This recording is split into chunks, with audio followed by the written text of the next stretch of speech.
ഈ സഹായിച്ച് കുത്തുപാള എടുക്കുന്ന ചിലർ മനുഷ്യരുണ്ട്. അതുപോലൊരു മനുഷ്യനാണ് എൻ്റെ ആങ്ങള. ഭയങ്കര എൻ്റെ വാപ്പായും ഭയങ്കര സഹായിയാണ്. ആൾക്കൊരു ഉപദ്രവം ഇല്ലാത്തൊരു പാവം മനുഷ്യനാണ്. അതുപോലെയാണ് എൻ്റെ ആങ്ങളെന്ന് പറയുന്നത്. വാപ്പാൻ്റെ അതേ ഇത്.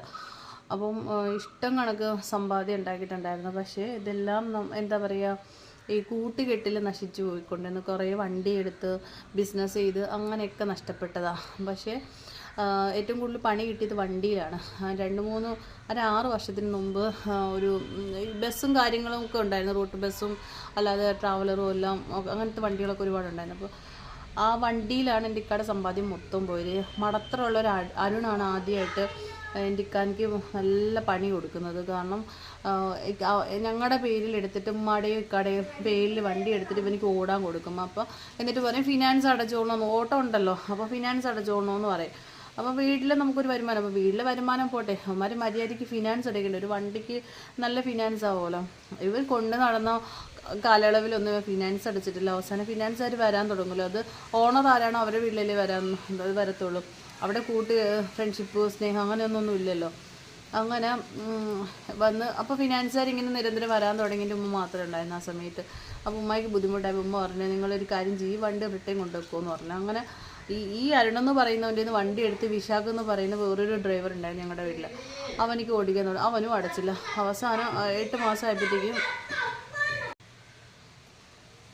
അപ്പോൾ 7-8 മാസമായപ്പോഴത്തേക്കും വണ്ടി ഫിനാൻസുകാരെടുത്ത് റിട്ടേൺ എടുത്തുകൊണ്ട് പോകുന്ന സമയത്ത് വിലയുള്ള വണ്ടിയല്ലേ, പോകുന്ന സമയത്ത് പറഞ്ഞ് ഞങ്ങൾക്ക് ഇനി ബുദ്ധിമുട്ടുണ്ടാവരുത്, പേര് മാറ്റിക്കൊള്ളുമെന്ന് പറഞ്ഞു. അവന്മാരതെല്ലാം സമ്മതിച്ച് ചോളമണ്ഡലം ഫിനാൻസ് ആയിരുന്നു. അവന്മാർ വണ്ടി എടുത്തുകൊണ്ട് പോയി. എന്നാൽ ഓണറായ നമ്മൾ അറിഞ്ഞിട്ടില്ല ഇവന്മാർ വണ്ടി ഹാൻഡ് ഓവർ ചെയ്തതും.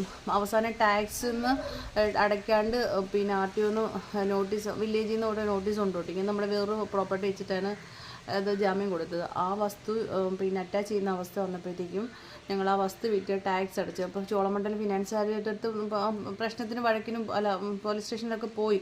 പക്ഷേ എൻ്റെ അമ്മായി ഞാൻ മാത്രമേ ഉണ്ടായിരുന്നതുകൊണ്ട് കയറി ഇറങ്ങാനുള്ള ബുദ്ധിമുട്ട്. ഇക്കായ സ്ഥലത്തില്ലായിരുന്നു. അതുകൊണ്ട് നമ്മൾ ആ ഒരു ടാക്സ് ഒറ്റ തവണ തീർപ്പില്ല അതങ്ങ് അടച്ച ആ വസ്തു മാറിയിട്ട്. അപ്പം നമ്മളൊരാളെ സഹായിച്ചതിൻ്റെ പേരിലാണെന്ന് ഓർത്തോളം.